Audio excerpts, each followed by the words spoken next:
एका पीडितेने सांगितलं, चाकणकर स्वतः तंत्रमंत्र विद्या करायच्या असं अंधारेंनी म्हटलंय। थोड्याच दिवसांमध्ये खऱ्या चाकणकरांचे आर्थिक व्यवहार समोर आणणार असंही अंधारे म्हणाल्या। रुपाली चाकणकरांना तातडीने अटक व्हायला हवी, रुपाली चाकणकरांची नार्को टेस्ट करायला हवी असं अंधारेंनी म्हटलंय।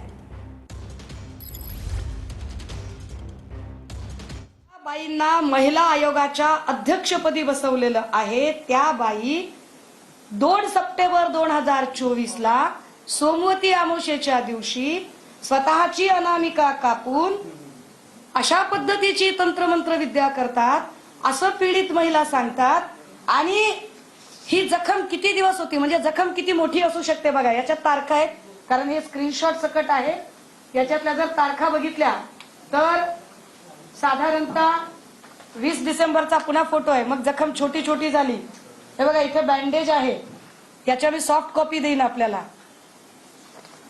त्याच्यानंतर 28 डिसेंबरला जखम अजून छोटी झाली।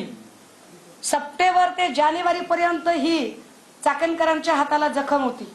अशाच पद्धतीची जखम अजून एका व्यक्तीला होती, पण त्याचे फोटो अजून आले नाहीत, तेही फोटो निघाले। कर यांना तातडीने अटक केली पाहिजे। पहिली दुसरी मागणी काय आमची, चाकणकरांची ज्याला आपण कन्फ्रंटल एन्क्वायरी म्हणतो, समोरासमोर बसून ही कन्फ्रंटल एन्क्वायरी ती झाली पाहिजे।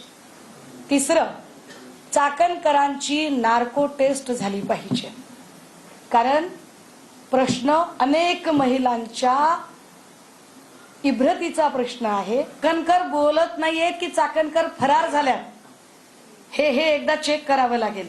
चाकणकर आहेत का महाराष्ट्रात, की चाकणकर फरार झाल्यात?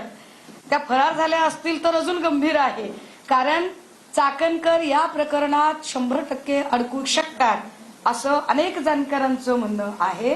आणि मी तर त्या ज्या काही गोष्टी आता समोर आणत आहे हे अजून गंभीर आहे।